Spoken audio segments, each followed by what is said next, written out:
Bagaimana kami menentukan pemimpin yang baik untuk bangsa ini sesuai agama? Tak usah pikir-pikir, ikut aja Abdul Somad, selesai. Oke, amin. Mau pikir, aku mau pikir ini, pikir, berapa ya? Untuk DPRD Asahan, udah aku bawa orangnya kemari. Tegak dulu Kak Ani biar nampak oci-oci itu ibu-ibu itu nampak. Kakak saya. Kul, makanlah. Washrab, minumlah. Walbas, berpakaianlah. Min ghairi sarafin, tak berlebihan. Wala makhilatin, bukan untuk sombong. Coba kita analisa yang tiga ini. Kul, makanlah. Bagaimana makan tidak sombong? Sekarang ada orang makan sombong. Makan dia di rumah makan yang satu porsinya 2 juta. Dan tidak dimakan. Hanya ditengok, dihirup saja. Udah. Hanya untuk style, gaya. Habis makan, dipoto, langsung update. Alhamdulillah tadi makan siang di rumah makan ini. Langsung pujian-pujian. Padahal makannya pun ngutang juga.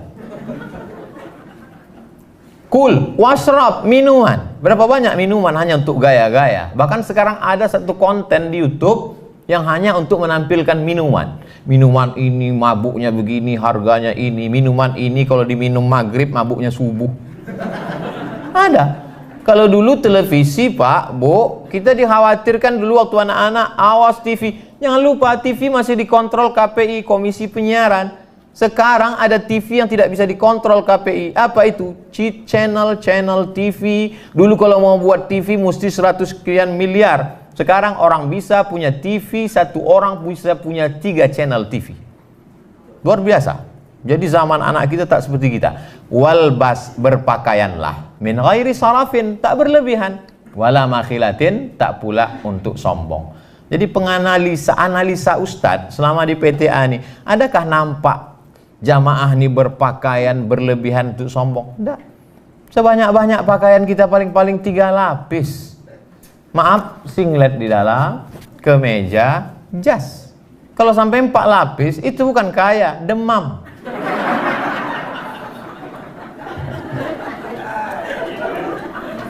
Ketika Bapak berpakaian bersih, rapi, maka sesungguhnya Bapak bukan sedang menjaga diri Bapak, tapi Bapak sedang menjaga korps, menjaga PTA, menjaga wibawa. Makanya kalau saya ceramah, saya pakai pakaian yang bagus, topi yang bagus, yang kira-kira orang.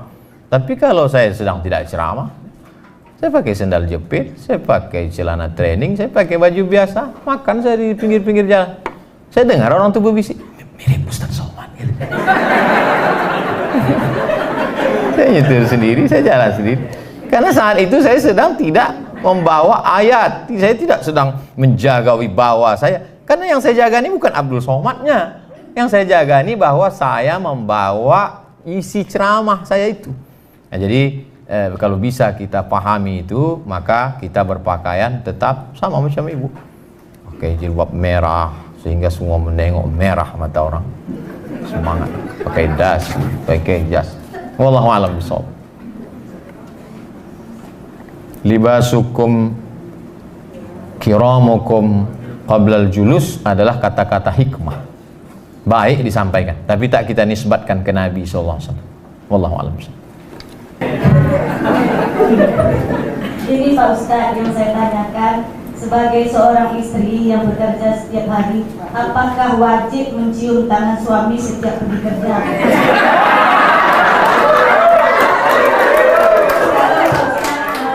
Baru nikah itu tidak Pak, tapi terkadang terlambat, terkadang suami di kamar mandi, kita main pergi aja.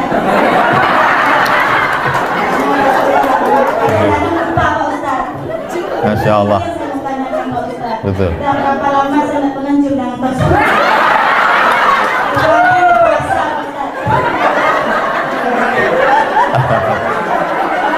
Masya Allah. Kalau kami terlambat kantor, kami kan dipotong oleh mereka.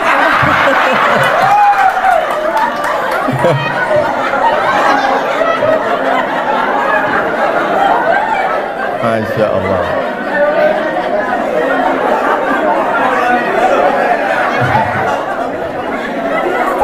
Masya Allah. Pertanyaan dari Ibu Wirdatul Jannah.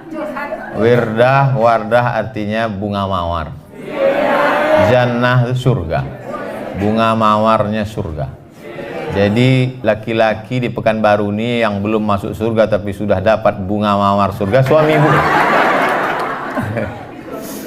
Jadi kalau kita lihat ayat yang dibacakan, disuruh kuah baca, wa'ashiruhunna bil ma'ruf.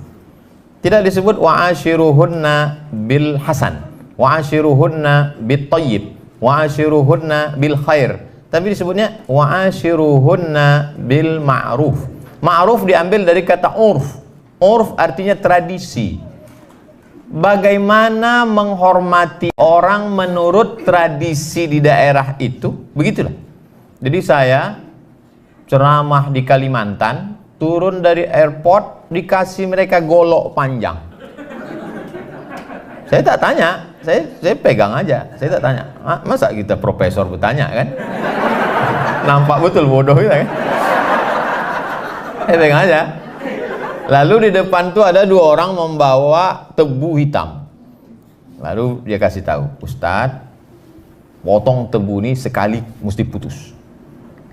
Kecil lah, kita banyak menebas di Riau. Saya potong. Lalu kemudian saya pergi ke Sumatera Barat, disambut yang punya rumah makan sederhana, disambut dengan tari-tarian. Sebelum itu mereka datang membawa sirih, bawanya tepak. Saya duluan, saya ambil satu sirih itu, saya masukkan. Pedasnya minta ampun. Pas giliran ke samping gubernur, bupati, dia ambilnya ujung aja sedikit. Wow, tak tahu. Kok tahu tentu sedikit aja. Tapi udah tetelah, udah tekunyah kan. Itu namanya senyum pedas. Lalu kemudian sampai ke Papua, turun pesawat di Sorong. Sampai di Sorong, disambutlah saya, dikasih piring besar, gambar burung kasuari, ada saya simpan sekarang di rumah. Disuruh saya menginjak piring itu.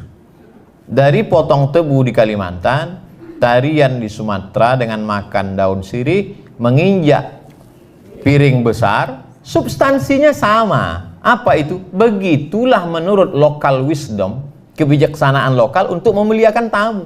Cuman caranya.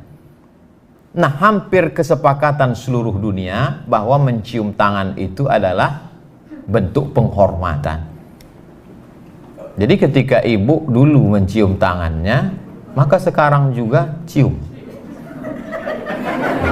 Karena ketika ibu berubah, maka hatinya juga akan mengalami perubahan untuk menerima respon itu. Ketika tak dicium, dalam hatinya, mentang-mentang aku udah lisut gitu.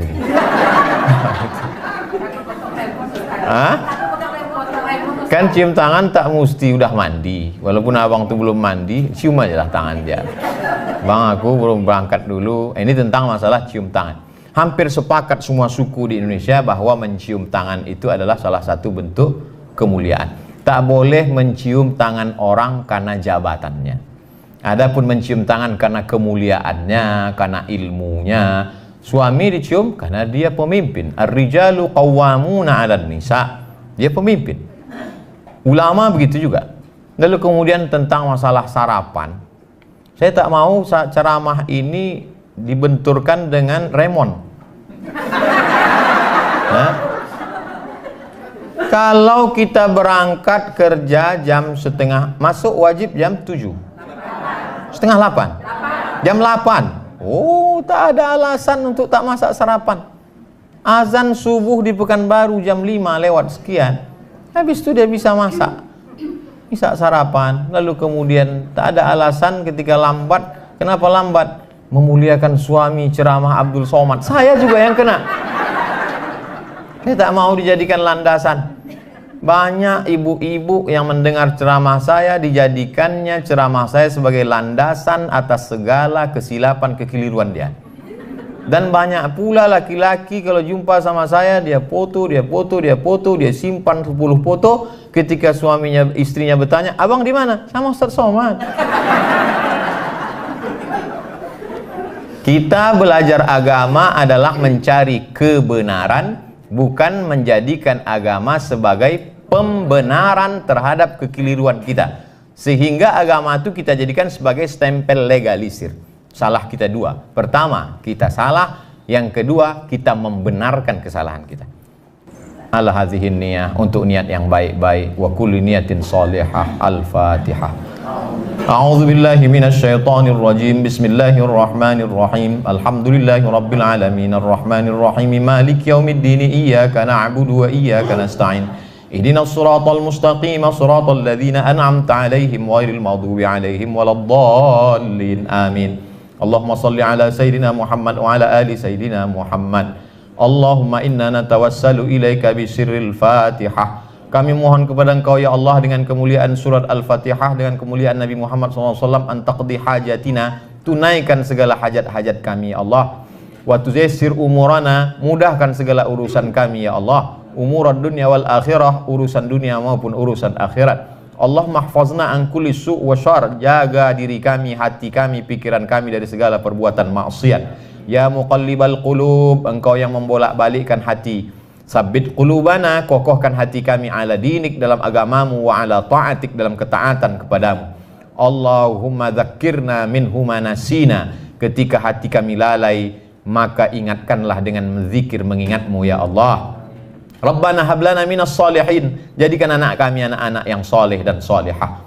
Wahfazhum min kulli su' wa syar, jaga anak-anak kami dari segala perbuatan maksiat. Allahumma ja'al hadzal balada baladan aminan mutmainnan ya'tihi rizquhu min kulli makan. Jadikan negara kesatuan Republik Indonesia negeri yang aman, damai, terbuka pintu rezeki dari segala penjuru. Allahumma dafa'anil ghala wal waba wal fahsya wal riba wal zina wal munkar. Selamatkan negeri ini dari malapetaka, bencana, riba, zina, narkoba, bil khusus wabah COVID-19 ini ya Allah. Pemimpin-pemimpin kami, tawil umurahum, berkahi usianya, sahih ajsadahum, sehatkan badannya, wafiqhum lima tuhibbuhu wa tardah, tanamkan dalam hati mereka ridhamu, sehingga mereka beramal hanya mencari ridhamu semata ya Allah. Allahumma akrimna wa la tuhinna, muliakan kami dengan iman dan Islam, jangan hinakan kami dengan kekafiran dan kemunafikan. Rabbana taqabbal minna innaka antas samiul alim, terima amal kami hari ini sehingga dapat kami bawa sebagai bekal menghadapmu nanti ya Allah. Allahumma khtim lana bi husnil khatimah wa la takhtim alaina bi su'il khatimah. Allahumma ja'al akhir kalamina inda intihai ajalina, akhir kalam kami ketika ajal kami sampai, jadikanlah yang terakhir kami ucapkan la ilaha illallah Muhammadur Rasulullah sallallahu alaihi wasallam. Rabbana atina fid dunya hasanah wa fil akhirati hasanah wa qina adzabannar. Wa sallallahu ala sayyidina wa maulana wa syafi'ina wa dzukhrina Muhammad wa ala alihi wa sahbihi wasallam. Walhamdulillahi rabbil alamin.